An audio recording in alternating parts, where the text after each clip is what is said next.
One of the quieter difficulties after loss or major change is not what you feel, but what you notice around you. Life doesn't slow down in response to what happened. People return to routines. Conversations move forward. Plans continue. And at some point, often sooner than expected, the world seems to pick up a familiar rhythm again. This episode is about that moment. The moment when you realize that life around you is moving on, even though something inside you hasn't finished settling. This can feel disorienting. Not dramatic, not overwhelming, but subtly unsettling. You may find yourself watching life resume its normal pace while you're still adjusting internally. It can feel like standing still on a moving walkway, aware that everything is progressing while you remain in place. There's often confusion here. You may wonder whether you're behind, or whether something is wrong with the way you're responding. But being out of sync with the world after change isn't a failure. It's a natural response to something that mattered. The world tends to move according to external markers. Calendars, schedules, expectations, other people's timelines. Internal change doesn't follow those rules. It moves according to integration, not urgency. This difference can create quiet tension. You may feel pressure to catch up, to match the pace around you, to appear unaffected enough to keep things comfortable. But speed doesn't equal resolution, and moving on externally doesn't mean anything internally has been completed. There can be a strange loneliness in this stage.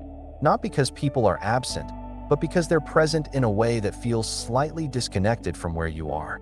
Conversations return to normal topics. Laughter reappears. Future plans are discussed as if nothing shifted. And you may find yourself listening from a distance, aware that you're still orienting to something that hasn't fully landed yet. This doesn't mean others are insensitive. It means they're living in a different temporal rhythm. They're responding to what's visible. You're responding to what's internal. Neither is wrong. What can make this stage harder is the expectation that moving on externally should signal moving on internally. That if the world looks normal again, you should feel normal again too. But internal change doesn't work that way. Adjustment isn't linear. It doesn't announce milestones. It doesn't respond to encouragement. It unfolds quietly, often unnoticed until something feels different one day. You may notice moments when you genuinely feel okay, followed by moments where the mismatch becomes noticeable again. You might be engaged in life 1 minute and suddenly aware of distance the next. That fluctuation isn't instability. It's integration in progress. There can also be guilt that appears here.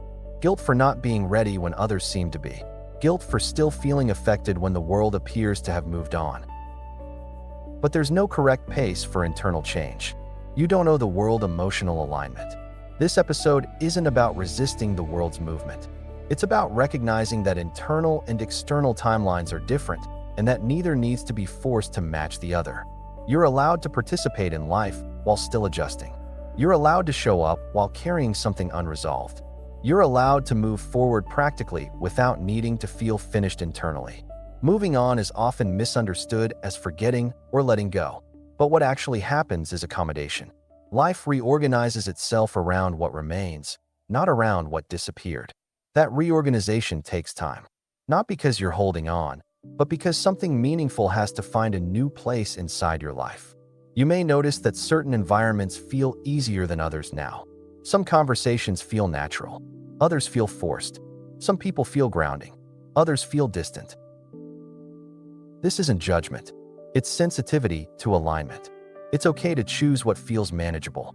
It's okay to step back from what feels overwhelming. You don't need to keep pace with everything just because it's happening. The world moving on doesn't invalidate what you're carrying. It doesn't erase what mattered. It simply reflects that life continues on multiple layers at once. This season isn't here to help you synchronize with the world faster. It's here to stay close to what it's like to live while synchronization happens slowly in its own way.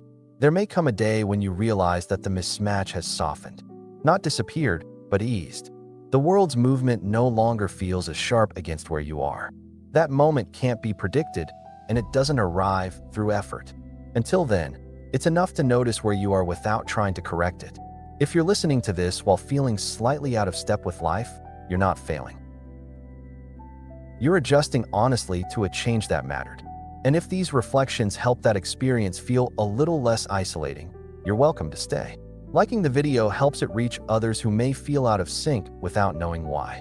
And if you want to keep a steady space like this available as the season unfolds, you can subscribe, not for answers, but for continuity. If someone you care about seems to be moving through life differently after change, you're welcome to share this with them, only if it feels right. The world moves on, and you move with it at your own pace, in your own way.